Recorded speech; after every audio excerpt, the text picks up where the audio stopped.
Even though I lived in Chicago and New York City for most of the 1990s, the majority of my Christmases during the decade were spent in Ames, Iowa, where my wife Susan grew up and her parents still lived. During these years, I was grateful for the opportunity to share in the Thompson family Christmas and grew accustomed to their holiday rituals. In fact, the season just wouldn't have seemed right back then without the ritual of a December drive from Chicago to Ames over the gently sloping, snow-covered hills of Iowa. My trips to Ames during this time were especially significant to me because through them, I rediscovered the gift of tradition, the joy of sharing the Christmas season with family and with ritual. My own immediate family lost a great deal of its Christmas gumption after the death of my mother in 1988. My mother had been the keeper of our family's Christmas flame. She'd been the one to put up the decorations. She'd crafted her own Advent wreath and encouraged us to attend church. She played holiday music all through the month of December. She made the season special.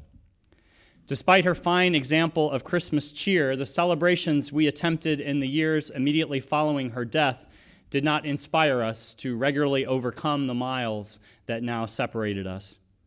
Our gatherings mostly served to remind us of what we had lost, of how Christmas had become something altogether different from what it had been for us just a few years earlier, different from what we thought it should be.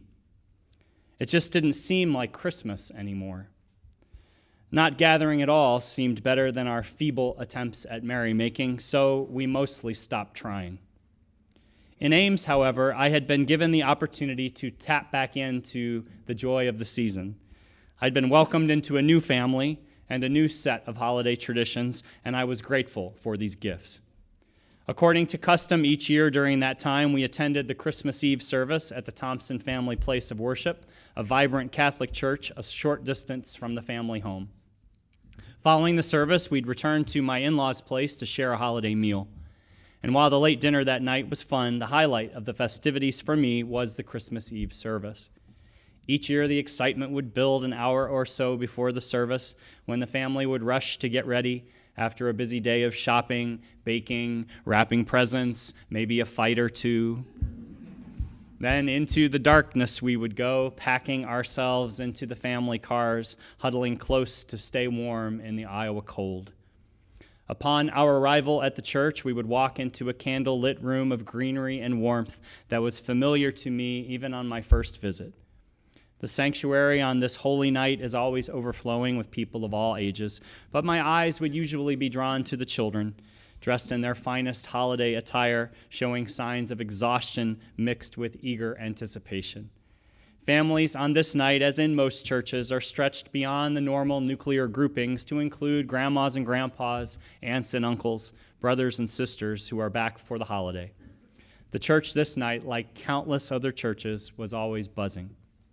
On Christmas Eve 1998, I was in these familiar surroundings once again.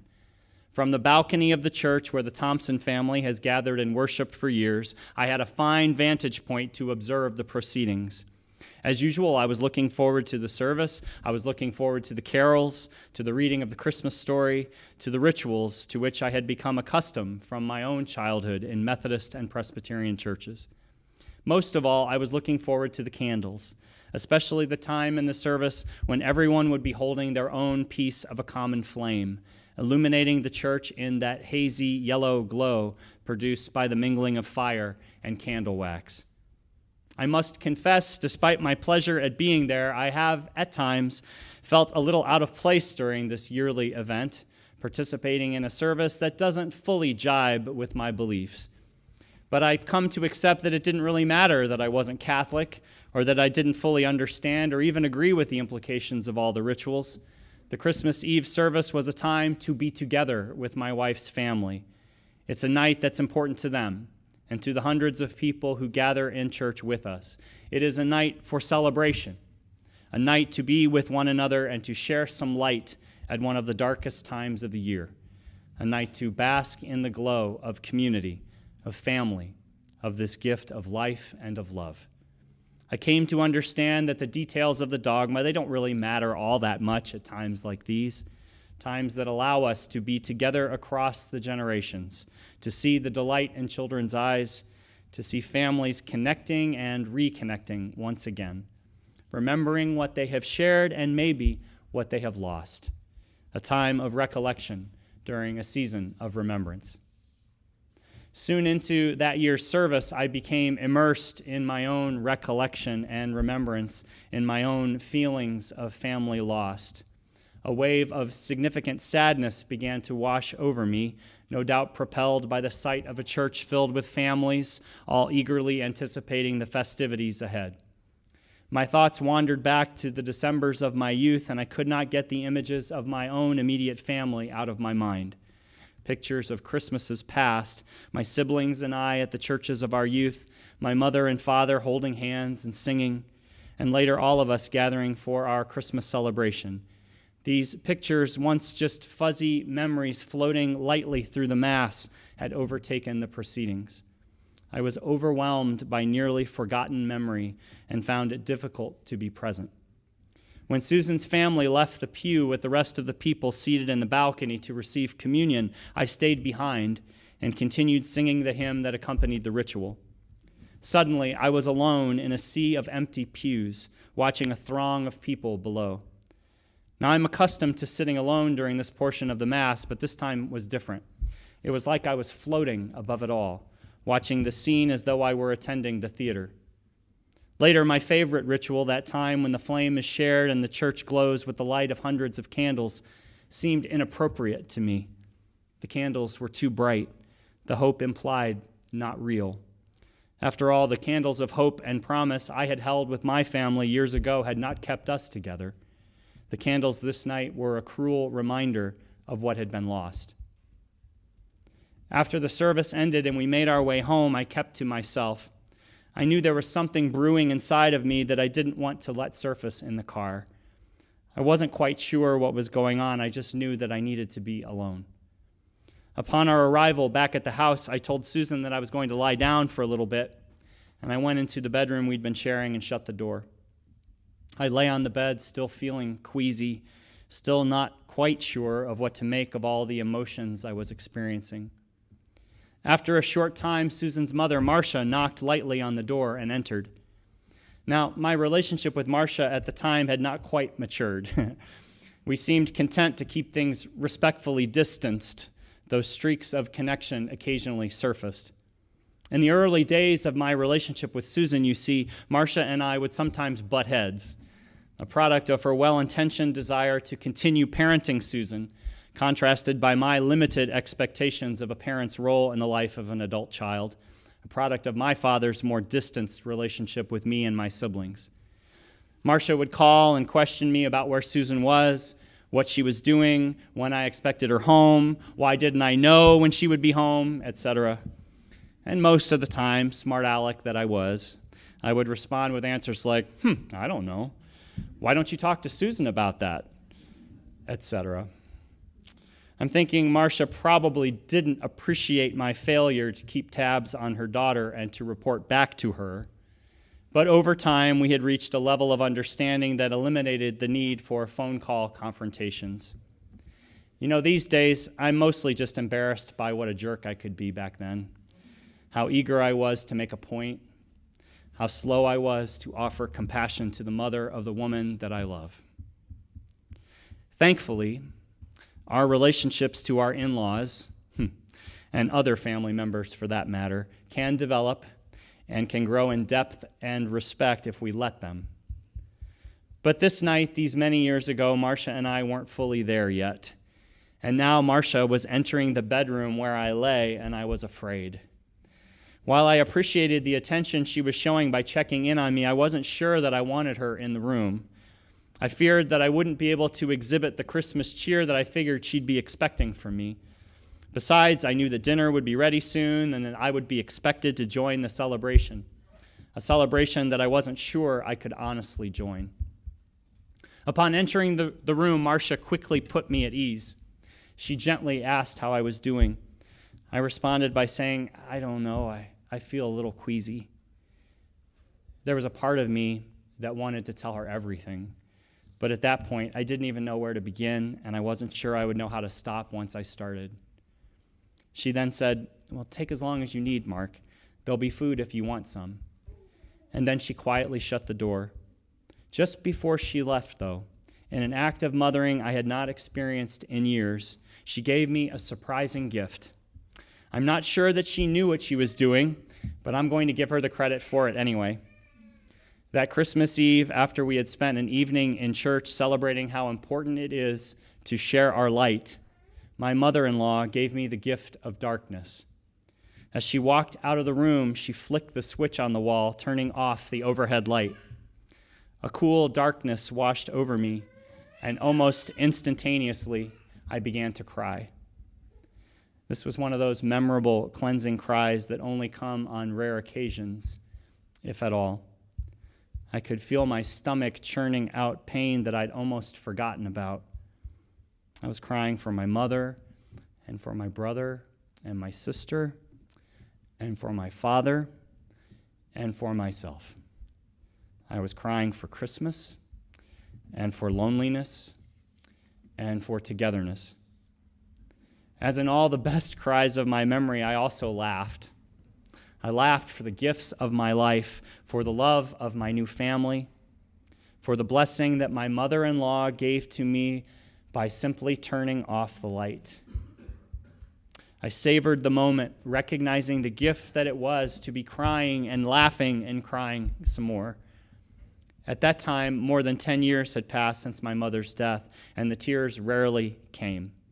In fact, the memories of her had continued to blur and fade with each passing year. So to cry out, to feel that pain again, to have the opportunity to recognize what my family had shared and lost was probably the greatest gift I received that year. It was a gift that I could not have opened had I not been given the space and the darkness to do so. As the leader of the Thompson Christmas celebration, Marcia could have tried to pull me out of my funk so as not to complicate the party. And yet she let me be where I needed to be, alone, in darkness, wading through a swamp of disappointment and loss, long enough to reach the other side. 30 minutes or so after Marcia had turned off the light and closed the door, I joined the family in the living room. In my sorrow, I had acknowledged the pain of my family and my need to reconnect with them. And I had acknowledged the blessing it was to be with my new family. The time spent in darkness had brought clarity for me, recognition of what I had lost and gained, a poignant gift to receive. I walked over to where Marcia was sitting on the couch, and I kissed her gently on the forehead, and I whispered, "Thank you." As she looked up into my still red eyes, we shared another moment, a moment of recognition, perhaps, a moment of love, a moment of peace. I've thought a lot about that night over the years, and Marcia's gift of darkness continues to be a treasured Christmas memory for me, a memory that can still bring back the pain that I felt that night, but that also carries with it the joy that I wouldn't want to forget, the joy of being loved, the joy of learning once again that there is more to life than our losses, and that the empty spaces that we carry with us can open up new opportunities for connection, for understanding, for love, for life. In the years that have passed since that night, the Thompson family Christmas has changed in its ways, just as all families will. We've added several children to the mix, which has been wonderful. But there has been pain, too. Susan's dad died in 2004 after 2 years of living with complications from ALS. I remember talking with Marcia that fall as she approached her first Christmas season without her husband, suggesting that the holiday may bring some challenges. She said with assurance and determination, nothing could be worse than it was last year. I nodded. I replied, yeah, that's probably true. And then silence hung in the room for a while until we moved on to some other topic. But even as we chose to talk about something else, I promised myself that I would do my best to be ready for her and for her family, which is now, of course, even more my family, ready throughout that first difficult holiday season and all the seasons to come, ready the very best that I could be, ready to return the gift that Marcia gave that Christmas Eve those many years ago when she let me feel the pain that I needed to feel, ready to return the gift of darkness, even as I struggle with my own empty spaces too. And I knew I would be grateful for the opportunity. After all, in their best moments, that's what families are for. During the holiday season, even with the burdens we may be carrying, we may have a tendency to try to wrap ourselves in light, to not allow the shadows to interfere with the great time we're supposed to be having. Our great expectations are often our greatest hurdles. We subject ourselves to distractions that take us away from one of the truest gifts of December, the darkness of this season that encourages us to reconnect, to recollect, and to remember. But it is the darkness that makes the light possible. It is the darkness that encourages us to bask in the warmth of family and friendship, in the glow of living and of loving.